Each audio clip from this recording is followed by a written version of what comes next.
Hello, and welcome to Case with LØRN and BI Norwegian Business School. This is a part of the series we're creating together to explore the main challenges and opportunities in creating good AI as a part of BI course called Responsible AI Leadership. Our guest today is Heather Broomfield, and she is a PhD fellow at the Institute for Public and International Law at the University of Oslo, where she's researching the data-driven public sector. And then my co-host, as in the whole series, is Christian Fiesler, a professor of communication management at BI. Well, very warm welcome to both of you. Thanks for having us. Excellent. So, we do the same little dance and sing in every series. So first you have to introduce yourself. And Christian, we're going to do very briefly your introduction to make sure everybody remembers absolutely the right pronunciation of your surname, because I can't. Yeah. and then Heather. So who are you, Christian? That's actually the first time that a German surname is referenced to as exotic. But yeah, I'm Christian Fiesler, part of the faculty at BI and part of a research group concerned about finding good, sustainable ways of managing the digital transformation.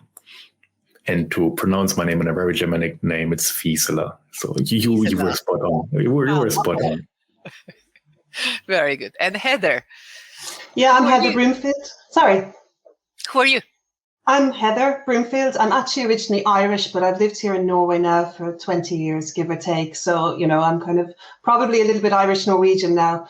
And I work in the digitalization agency, but at the moment I'm doing a PhD in public sector PhD, in fact, 75%, and then 25% still working in the digitalization agency. So that's a long background in digitalization, public, private, and research sectors. So that's me in a nutshell. And as your exotic hobby, I have to ask you, what brings you to Norway? Yeah. It's many, many years ago. I was working with Norwegians on EU projects. I used to do EU research projects, manage EU research projects. And they asked me to come and work in Norway for a year. And then, you know the old story, you come work for Norway for a year, you meet the husband, and husband and 2 children later, I'm still here. I keep saying this, they don't believe me, but I think that Norwegian men are the best export article Norway has. And yeah, I don't know if I'd say that's my husband, but yes, no. I agree. Christian is nodding, so we are allowed to say that. We're allowed to say it. We are, yeah. Okay, I want you to also comment a little bit on OECD expert group to open government data and the European Commission's public sector information expert group. That's a mouthful. What's that? Yeah, well, both of them actually, they're about open government data, because that's actually where I really came from, I suppose, in the area of data driven. Was I led Norway in open data sharing initiative, started 11 years ago with Data Norway, I know, and which has evolved into the common data catalogue and guidelines and all those kind of things about raising and improving data sharing in Norway. So through that, I was invited to both the European expert group on this area, Public Sector Information Group, which is all about data sharing, and then the OECD also has a huge initiative on open data, so I sit there too. And they're all about sharing of best practice, learning from each other, and how we can improve data sharing, but also do it responsibly. And it's particularly around open data. Excellent. So, Christian, you decided we should talk to Heather. Yeah. Why? I like the research and actually Heather's work. And I mean, I'm obviously not the only one, but I find it really fascinating to, on the one hand, look at the way that the Nordics are using digital technology in public services and public administration. But the wonderful thing in Heather's work is also to put it into context, right? To essentially look at what are the Nordics doing well, where can the rest of Europe and arguably also the world learn from Norway and the Nordics, but also arguably while being good, right, you can always become better, right? And I think that is something which wonderfully comes across in her work, essentially this idea of Norway, the Nordics already made great strides in using technology well, right? Using it for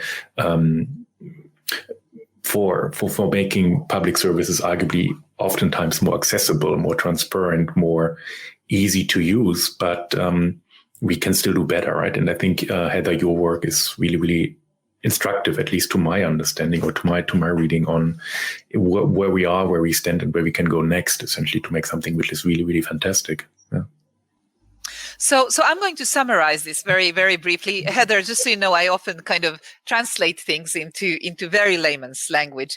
And what I heard Christian say now is that there is something about the Nordic governance model in public sector that helps us do digitalization, automation, data-driven future society very, very well. And it might be knowledgeable workers, it might be lack of corruption, it might be a really good digital infrastructure. And what we'd like you to help us understand is, why do you think we are really good at this? And then what he's also saying is that we can get even better. And that might have to do with governance, sharing of data, understanding of, this state-driven digitalization that's very different from the Chinese. It's still very, very, but still good in a Nordic way. So why are the Nordic countries good at doing digitalization, and how does their public sector contribute? And to hit the nail on the head, because Christian said it, we're good, but we can be better. And that's I think the core of this conversation today. That's what we legge til grunn, as we say in Norwegian. That's the foundation, that we're good, but we can be better. So what are we good at? And what are our unique strengths? I mean, it is our data. It's the data, it is the data. We'll come back a lot to that, I would imagine, in our conversation, because it also gives us this unique data context. We cooperate, and we coordinate and cooperate, I suppose, is the way to put it. It's not necessarily a top-down approach that we have here in Norway, which is a real strength. It often slows things down too. Let's be honest about it, but it is a real strength. Common components, so our infrastructure, and the way we cooperate to provide those common components as well, I think, is a huge part of a positive part of what we do. I understand what you mean when you say we have the data. You mean we have these historical data like Kreftregisteret, but also all the NAV data, and it's structured and it's decent and it's reusable now. Yeah. And I think that maybe there are very few countries other than Iceland that has such a good coverage of people's data like we have in Norway and Nordics. Yeah, and I mean, this goes back to the 1970s. So this was right from when we were talking about the foundation of the welfare state. This goes back to. So it's not just that we have it now, but we also have that historical data. Which is a huge opportunity for us in Norway, but it's also because we have this data, that's also an extra responsibility that I think we don't always remember here in Norway as well, is that it brings questions with it that maybe other countries don't need to consider, because other countries have not done this. I would say as well, I mean, you mentioned Kreftregister there as an example. I mean, the Nordics, so Sweden and Denmark have a very similar system as well. So it's not just the Norwegian cohorts, but we can have the cohort of the Nordics as well, which gives us even extra data from which to work from. So it's a huge opportunity and advantage to us. But of course, as well, it is and can be. I don't like to use the word threat because that's not what I mean. I just mean it's an extra responsibility. Because yeah. Mm-hmm. Yeah. So we need to share it more. We need to get even better at creating platforms for sharing data. That was the first one. We have the data and actually more structure and more quality than we are really aware of. And that should be used as a strength more progressively, say. The second thing I heard you say is we cooperate and coordinate. Mm-hmm. What you mean that we are able to maybe cut across the sector silo principle? Yeah. Yeah, I think in very much so, and in a cooperative way. So, for example, we have the SCAPA system where many of the leading public sector bodies come together and coordinate and agree on common ways forward that in other countries I don't think exists to the same extent. Also, for example, the organisation that I work for, Digitalization Agency, we try to coordinate. We don't instruct, we try to bring everyone together and build things on consensus. And that's a very, very important thread through the Norwegian public sector and something that I know Norwegians hold very, very dear. I think that this is a point worth dwelling upon a little bit longer, because the system we have in Altinn, which we all take for granted by now, is as far as I know, quite unique. And it is unique because of the breadth of the services that it connects in order to give us customers a really good, or citizens, a really easy tax and other kind of financial management experience. And I think that it's amazing how quickly we get used to this. And it takes only, one meeting with a tax system of another country, especially, let's say, further south in Europe, where I have to spend some of my summers, or try to apply for, a building permit and see how they manage their cadastre data versus Norway, etc. It is a completely different world. So we have some amazing structures here. Yeah, it is a completely different world. I mean, it's another planet, of trying to understand from another country the type of digital services that we have here in Norway and the type of opportunities we have around the digital services. And these services as well are only possible because of the data sharing that we have in Norway, and that there is trust in the system, so the citizens do actually share the data very openly with the public sector. And this might even be a virtuous circle, because, the fact that I know that the tax authorities have good data makes my tax returns very transparent. But I know it's transparent for everybody else as well. So I'm not so worried about, the unfairness of lack of transparency tax system that I would be in other countries. We know it works and we trust it, and so it can get even better. We allow it to grow in a way. Yeah, and exactly. And but the thing as well with data-driven public sector, we want to maintain that trust. We want to be able to build more services and meet the public, with even better services. That's why we really have to think through what data-driven is going to mean for us here in Norway, how we avoid the type of scandals, let's say, that other countries have experienced, how we make sure we don't become too invasive, how we make sure that because of this enormous amount of data that we have, that we don't overuse it, to put it that way. And that's a lot of what my research is about. It's about making sure that we minimize these unintended consequences from the use of data as well, because one thing is making sure that the data gets shared. Sharing it isn't enough. We have to be using it, right? And we have to make sure that as much as possible, because we can't foresee every eventuality, obviously, but we have to, as much as possible, try to prepare and ensure that we don't, that we do this responsibly. I mean, I think we can talk about other countries, right? And what we don't, or we think where other countries do have problems. What type of worst case would you like to avoid in Norway? Or is there anything in other countries where you think there's really not a good example of how public administration used or public services used data? Is there kind of like, in your case, something where you would say, like, I don't really want to, if I could, I would avoid that, or would try to avoid that happening in Norway?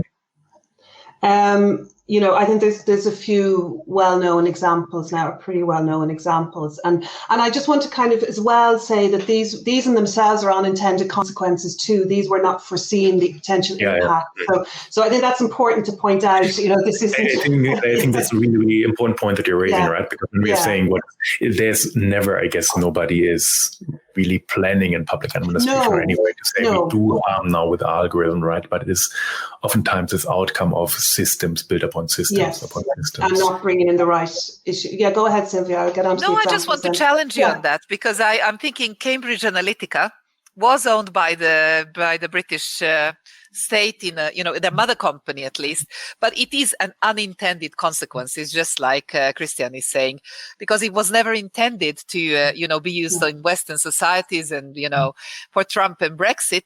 But it's funny how technology ends up being used. It's not good or bad, but it's the people who use it that can that can decide to abuse it if they have strong enough political or financial motives. Yes. And it's not apolitical. And I mean, that's a huge issue here. None of this is neutral. It's never neutral, and that's why we need to think properly around these things. But if we think about just some examples that Christian's asking for about the internationally, I mean, the Siri case in the Netherlands they were trying to predict welfare fraud, and it was the courts found, that it was an invasion of privacy. It went against the European Convention of Human Rights, and this was done by the state. This was the tax authorities or the welfare authorities as well. I mean, another sorry. What was the story? Just give us 2 sentences. The story was that the Siri, it's the welfare administration in the Netherlands, used an algorithm to try to classify and predict who might be committing welfare fraud. And due to civil society and many external activists who really started looking into this, they discovered that this was unfair practice, that it was an invasion of privacy. And as I say, it went against the European Convention of Human Rights. So that's been through the whole court system.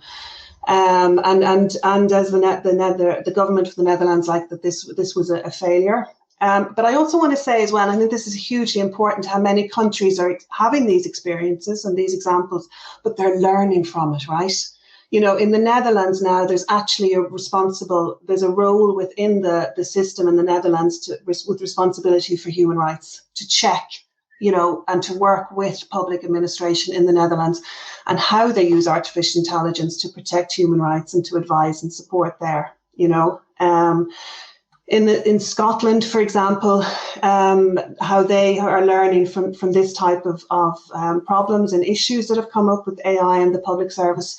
When they wrote their AI strategy only recently, they had a huge citizen participation process around that, where they went out and they really discussed dilemmas and potential dilemmas with the citizens. So there's a lot of learning that's happening here as well as we go. This is really in the early phases, and we do need to learn from each other as we go. I suppose some other examples then, I mean, the States, there's two particular examples there around racism. One would be predictive policing, and not just racism, but poor neighborhoods. So obviously the predictive police system sent police into the poor neighborhoods and into predominantly Black neighborhoods. Which of course is discriminatory. And then we have the recidivism or reoffending in the court systems. That's the Compass system. An algorithm was used in the court system that bias was found to be in the system, racial bias. So a Black person would be considered more chance to reoffend than a white person, and that's the Compass system, which is quite well known as well. So there are a number of these examples. Robo-debt in Australia is another one. Again, that was welfare fraud, and again went through the court system, and the Australian government was found to be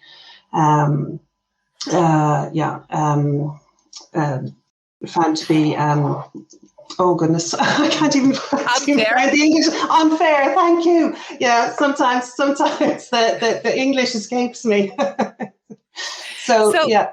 So I have 2 questions here, and then I'd like to hand it over to Christian again. One is, I don't understand completely this whole issue of privacy intrusion, because in some ways, don't we need the state and the public sector to optimize for the masses, for the most, so would it be possible to have a smarter management of these?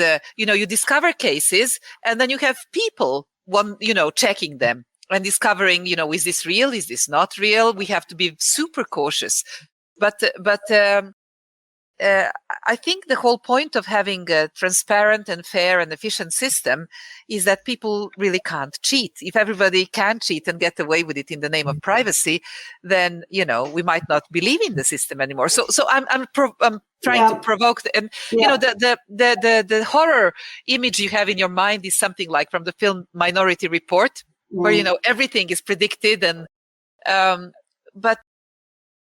but we still want to use AI in some way. Of course, and no one is suggesting that. No one is suggesting that we don't try to prevent welfare fraud, of course, and we do need to catch welfare fraud, and that's not the question. But I mean, Philip Alston talks very much about this when he talks about actually the Siri case as well, and saying that but it's just that it was a particular group who were unfairly prioritized and were unfairly chosen. And that's the problem. And actually, the Siri case itself wasn't about, the judgment wasn't about that they were actually using this and they were making decisions based on this data. It was that they were classifying. And there was a particular group who were predominantly classified, and that was poor neighborhoods, people from poor neighborhoods. So that's the balance we need to strike here, is how do we make sure it's not too intrusive at the same time, and how do we make sure we don't discriminate? It's not the people in the wealthy parts of Oslo who or in this case Amsterdam, who were chosen. It was the poor neighborhoods, and that's the balance we need to strike. And there's a lot of work going on in this, and I think that we can do it, but we have to be aware of it first. And it's actually these examples and these experiences that are making us aware of these potential problems. I guess part of the problem here is biased data. Because data is created by past experiences, which have also probably been unfair. So it's a way of recalibrating the way that we use these data and being really human about interpreting the outcomes. Yeah, and understanding the questions that we're asking of the data, and when the data, because, depending on your question, all data is biased, right? It depends on your question and how you're asking that question. So that's why we need to, as you mentioned in the introduction, that's why we need more, social scientists in the public sector. We need more public administration experts involved. It's not that this is to stop anything. It's just to know the questions we need to be considering. And we won't have the answers overnight. And that's a real mind shift, right? For solution-oriented people, I'm a solution-oriented person naturally, and many, many people are. But actually, we need to start thinking, well, are we understanding the problem correctly?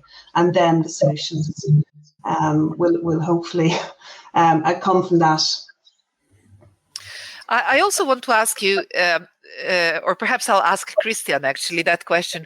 So Christian, your students are, studying management, and some of them might actually go into public sector management. And, what do you think, what would you like them to remember from this conversation? How should they learn from Heather in terms of doing their tasks? I'm pondering actually something which Heather said before, and which I find really, really important, in that, Heather, you said that organizations do fail, right? Or software does fail, but people normally are learning. Organizations normally are learning. And what I find important to remember, but that comes with a caveat in a second, when we hear these scandals, right, kind of like Compass, or we have data scientists walking out of large companies and say, this is not correct, we are discriminating by race, by gender and everything. It shouldn't have happened, of course, but then again, we are living in a messy world, right? Mistakes do happen. I don't want to deny that harm has been done, but I personally am of the opinion that this is not necessarily the emperor has no clothes situation, right? So normally, I think all of us as human beings, we have this tendency to become better, right? Nobody is, I think, really wants to develop an AI which does harm. And now the point now to your question, Silvia, what I think would be great for students to remember, or for everyone to remember, is I think not necessarily only the question, how can we avoid every mistake? I mean, we should avoid mistakes, but how can we also learn from mistakes, right? And how can we find ways to essentially become better, to essentially create this learning from to put it bluntly, to figuring AI technology out in action, right? Because as soon as you roll it out at scale with people who are vulnerable or previously underserved, of course, you are also entering new territory. Again, I'm not saying that harm is not real, but I think the somewhat equally important question is also how can we learn from that this doesn't happen again, right? So kind of like how can we find systems of learning, of becoming better? Yeah, I completely agree. And that's what this is about. This is about learning, right? It's about working out what we need to learn here. And I think the public sector needs to get more comfortable with these unintended consequences. We need to be able to talk about them more openly. Because there's such pressure on us as well to deliver. We have such pressure to deliver. But sometimes we do actually need to take a little step back sometimes as well to go 10 steps forward. And sometimes we will need to ask some questions along the way that maybe we're a little bit reluctant to because we're so conscious of delivering. So first of all, I think this is the first time that I've heard the Germans say we are living in a messy world and that's okay. And he's not smiling. Now he's smiling. So what I think you're both pointing to something super important here. It's not just a messy world. It's a world that's changing so fast that we can't rely on, established systems of understanding of public management, of management theories even, Christian. Yeah. I think that, we are kind of, only if we run as fast as the world is changing, can we hope to catch up and to learn and to develop this. And I have two questions for both of you then. One is, our democracy is designed to go slowly.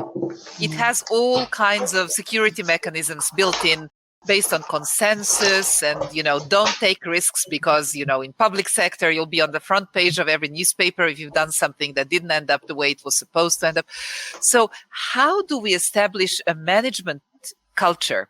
And, how do we provide the necessary freedoms for the people who manage this in public sector to actually use these systems of learning that you mentioned, Christian?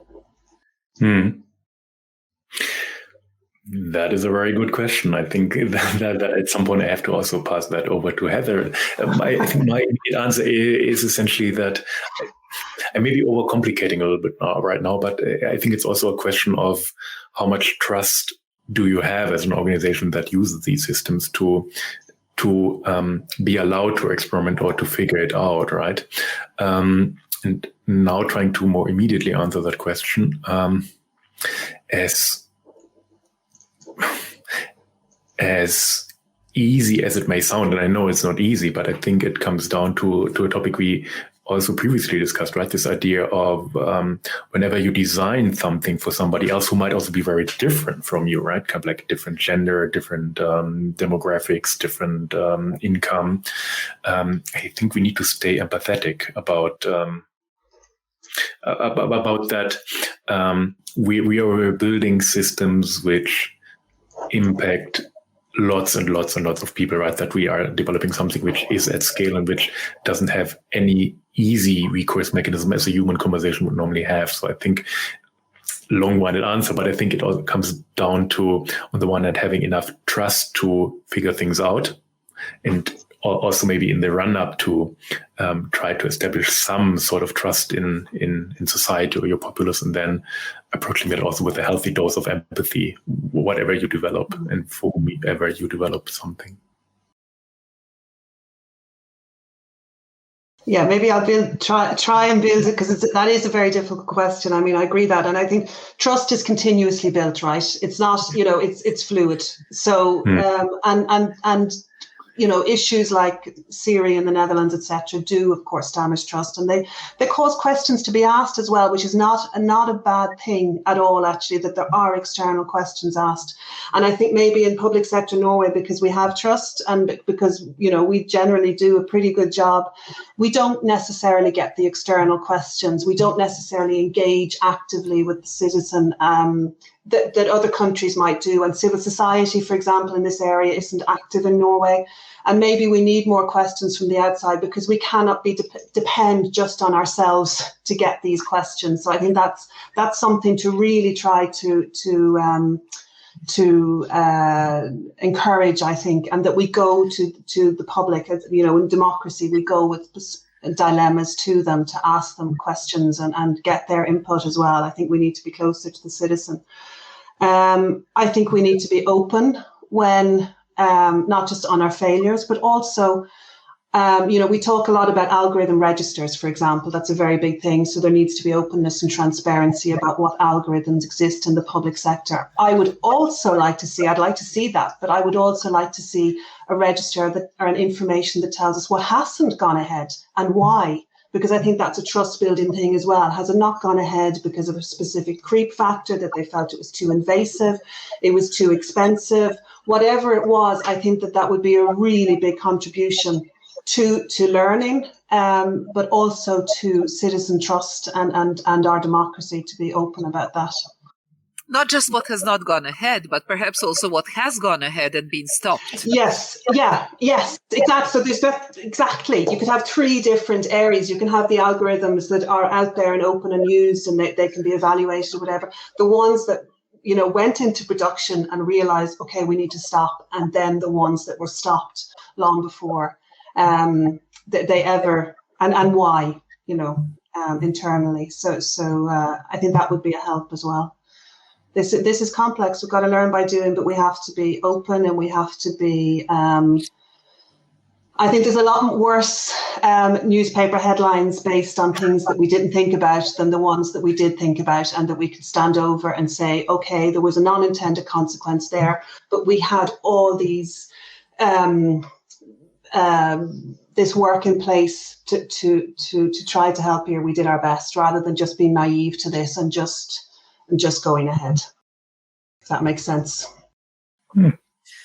Christian, how would you like to summarize? What new ideas are you taking with you now? It's a bit embarrassing to say, but everything you say, kind of like Heather, is something which I really need to note down, because the ideas are so interesting to me. For instance, what you just said, right? This idea of systematically keeping, I'm using the word now incorrectly, but keeping records of what works and what doesn't work, and for what type of reasons. And why I say now records, quote unquote, that I think you raise a really, really interesting point here, that maybe also in public service you do some internal experimentation and then think this is not something which we want to go ahead, right? First of all, great choice that you as an organization are so flexible to do that, but also to then also use it as a source of learning, right? Documenting that, making it available, where I think we may be going a little bit back into this idea of sharing, right? Sharing data, but not data in the sense, but more maybe sharing expertise on governing these types of new technologies. I think that's a really interesting thought which just is a little bit ruminating right now in my head. Yeah. If I can build on that, one thing that you said implicitly, Heather, is that there is actually quite a lot of activity in this direction in Norway, in Nordics in general. And, I'm wondering if it has to do also with progressive leadership, because many of the people on the top traditionally are not necessarily data heads, right?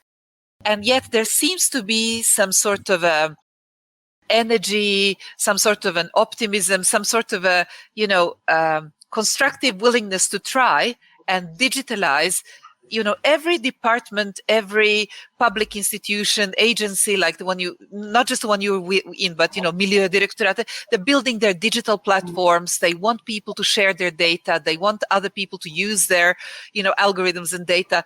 So there seems to be something happening at the kind of high levels of leadership in public sector, which I didn't, to be honest, expect so quickly. Yeah, it's gone mainstream, right? I mean, when I started, when I started working with open data, I mean, nobody was talking about data share. I mean, or very few. I mean, admittedly, there were some people talking about it, but now it's gone mainstream. Everybody, the dogs on the street are talking about this, and that is super. That also brings with it, of course, a pressure to deliver, which is also great, and we have to deliver. So there might be sometimes difficult then within the system to maybe ask questions and maybe slow things down. So we also need to build that into it. So leadership also needs to be aware that, yes, this has to happen. Yes, this has to go ahead. There will be challenges along the way, and we need to be ready for them. It's not just a case of get the data shared and this beautiful world will emerge, because there's many more issues to take into consideration. So it's not to put a dampener on things at all, but just to say, we need balance here. And I think one of the greatest potential threats to a data-driven government is not embracing that complexity, just going ahead. Yeah. Very cool. Yeah. So Christian, did we cover the most important points? Did you get the ideas that you wanted to get out of Heather's head out? I'm smiling a little bit because of course we can continue, right? Because I at least I'm learning so much now from you, from Heather. But I think we I think I'm just in this overall series of conversation. I think we also really learn something really, really interesting. So I think short answer is yes and no. So I think there's so much more to learn from Heather, and I think we also will share her writing. But I think we also got a really, really good idea about the complexities, but also the pathways of using AI well in for the service of the people, so to say. Yeah. Heather, Christian said something super important in one other conversation we had, and I love that attitude where he says, okay, there are challenges and they are, the things we have to learn about quickly enough, etc. But we have to learn, we have to go, we have to build, and we have to use the advantages we have. Because if we are not doing that, then maybe we are not doing our job as public servants either. We had this point with some other areas, but also in public service. I guess the most important thing is, go for it and then learn quickly enough. And yes, and have the right people in the room, because ultimately this is about people. If we have the right multidisciplinary competence together working on these, we are going to minimize these unintended consequences. And that is the ultimate goal. We need to use this for good, within the public sector, and for the best for society. And that, of course, is a very general term, and we need to understand what's meant by that on a much deeper level. But I would recommend bring in your social, obviously you need to have, if you're in the private sector, it says, you need your legal, your technical, and your domain expertise. And the public sector has got quite good at that. But within the public sector, we also need that social science, that public administration expertise. So bring back the good old, public administration experts into the system. And I think if we do that, we will manage to, and hopefully learn and go and build, as Christian says, because that's ultimately what we want to do, right? Mm-hmm. Excellent. Thank you so very much, both of you, for an inspiring and perhaps a little challenging as well conversation.